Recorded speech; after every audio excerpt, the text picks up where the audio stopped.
तो अगली खबर भी राजधानी रायपुर से ही, जहां महापौर के लिए आरक्षण से पहले कांग्रेस में दावेदारी की होड़ है। एजाज ढेबर के बाद प्रमोद दुबे, श्री कुमार मेनन ने की दावेदारी। महापौर एजाज ढेबर पहले ही जता चुके हैं चुनाव लड़ने की इच्छा। तो अब प्रमोद दुबे ने की महापौर की टिकट के लिए दावेदारी। मैं पहले भी निर्वाचित महापौर था, ऐसा प्रमोद दुबे ने कहा है।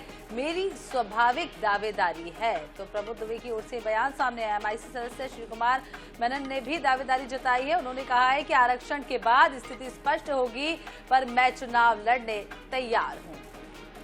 तो महापौर के लिए रायपुर में अब आपको बता दें कि कांग्रेस की तरफ से दावेदारी का दौर जारी हो चुका है। वर्तमान महापौर एजाज ढेबर भी इच्छा जता चुके हैं चुनाव लड़ने की। इसके साथ साथ आपको पहले बता दें कि जो पहले महापौर रह चुके हैं प्रमोद दुबे, उन्होंने भी अब महापौर का चुनाव लड़ने की इच्छा जता दी है। इनके अलावा अगर हम बात करें तो श्री कुमार मेनन ने भी कहा है कि वो महापौर का चुनाव लड़ना चाहते हैं। आगे आपको सुनाएंगे कि तीनों ने आखिर महापौर चुनाव को लेकर क्या कुछ कहा है, अपनी क्या कुछ जो है इच्छा व्यक्त की है। लेकिन अब आपको बता दें कि महापौर को लेकर रायपुर में महापौर की दावेदारी को लेकर सुगबुगाहट तेज हो गई है। लोग अपनी इच्छाएं जो है वो सामने रख रहे हैं। आपको सुनाते हैं एक एक करके कि क्या कुछ इन नेताओं ने कहा है।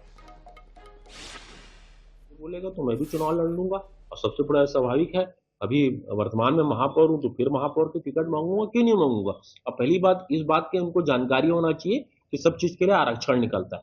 आरक्षण अगर सामान्य निकलेगा तो स्वाभाविक है दावेदारी प्रस्तुत रहे, दावेदारी हमारी रहेगी, दावेदारी करेंगे।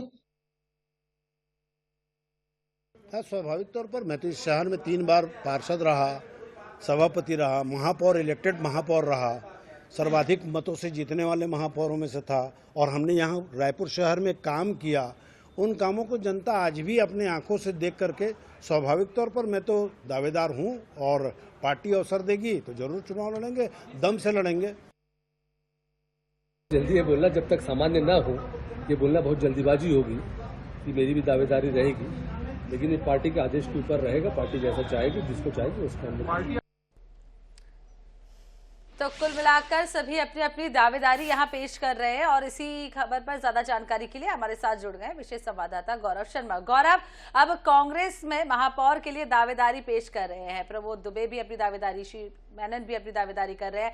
वहीं एजाज ढेबर कह रहे हैं मैं तो पहले से ही महापौर हूं, और एक बार फिर से वो दावेदारी पेश कर रहे हैं। तो क्या समझे इस पूरे समीकरण को? देखिए, रायपुर सहित पूरे प्रदेश में जो नगर निगमों के चुनाव होंगे, इसमें इस बार महापौर और अध्यक्षों के चुनाव प्रत्यक्ष प्रणाली से किए जाने। यही वजह है कि जो आरक्षण की प्रक्रिया उससे पहले ही दावेदारों की दावेदारी निकलकर सामने आ रही है। अब तक महापौर एजाज ढेबर, जो वर्तमान में महापौर है, उन्होंने अपनी दावेदारी पेश की थी, लेकिन अब जो कांग्रेस के भीतर अन्य चेहरे हैं, चाहे वो प्रमोद दुबे हो, चाहे श्री कुमार मेनन हो, उनकी भी दावेदारी निकलकर सामने आ रही। हालांकि आरक्षण पिछड़े का होगा, महिला का होगा, सामान्य का होगा, ये देखना अभी बचा है, क्योंकि आरक्षण की प्रक्रिया इस सप्ताह के बाद में ये माना जा रहा है कि पूरी कर ली जाएगी। लेकिन उससे पहले ही कांग्रेस के जो बड़े चेहरे हैं, जो नगर निगम की राजनीति पिछले कई सालों से कर रहे हैं, चाहे वो एजाज ढेबर हो, चाहे प्रमोद दुबे हो, चाहे श्री कुमार मेनन हो, इनकी दावेदारी निकलकर सामने आ रही। तो कहीं ना कहीं ये इसलिए भी निकलकर सामने आ रही क्योंकि कल ही प्रदेश कांग्रेस अध्यक्ष दीपक बैज ने कहा था कि महापौर पद के लिए सर्वे करवाया जाएगा, और जिनका नाम सर्वे में आगे होगा, जिनको वरिष्ठ नेता पसंद करेंगे, जिनको कार्यकर्ता पसंद करेंगे, ऐसे चेहरे को महापौर चुनाव में टिकट दिया जाएगा। तो कहीं ना कहीं सबके अपने अपने जो दावे हैं उसका आधार भी है। महापौर के रूप में 5 साल से एजाज ढेबर काम कर रहे हैं, उनकी कई उपलब्धियां रही, इस वजह से वो एक बार फिर से टिकट मांग रहे हैं। इसी तरह से प्रमोद दुबे की अगर बात की जाए तो प्रमोद दुबे 3 अलग अलग वार्डों से चुनाव जीत चुके हैं। पार्षद का, सभापति, वर्तमान में महापौर इलेक्टेड होकर आए थे, और बड़े मार्जिन से उन्होंने चुनाव जीता था, इस वजह से उनकी दावेदारी भी। और साथ ही साथ श्री कुमार मेनन लगातार काफी समय से नगर निगम की राजनीति में सक्रिय, वो 4 बार से अधिक पार्षद रह चुके हैं, तो इस वजह से उनकी दावेदारी है। इसके साथ ही साथ संगठन के विभिन्न पदों में काम करने वाले कई और चेहरे जिनकी दावेदारी है। लेकिन कहीं ना कहीं ये जिस तरह से दावेदारी निकलकर सामने आ रही है, कांग्रेस के लिए चिंता बढ़ाने वाली हो सकती है, क्योंकि बिल्कुल जो दावेदारी निकलकर सामने आ रही है वो कांग्रेस के लिए चिंता बढ़ाने वाली है ही, खास तौर पर अगर एजाज ढेबर और प्रमोद दुबे की बात करें, क्योंकि दोनों दमदार किरदार है, दोनों ने अपने अपने दावे रखे हैं। देखने वाली बात होगी कि महापौर चुनाव में कांग्रेस किस पर दाव खेलती है। फिलहाल तमाम जानकारी के लिए गौरव आपका बहुत बहुत शुक्रिया।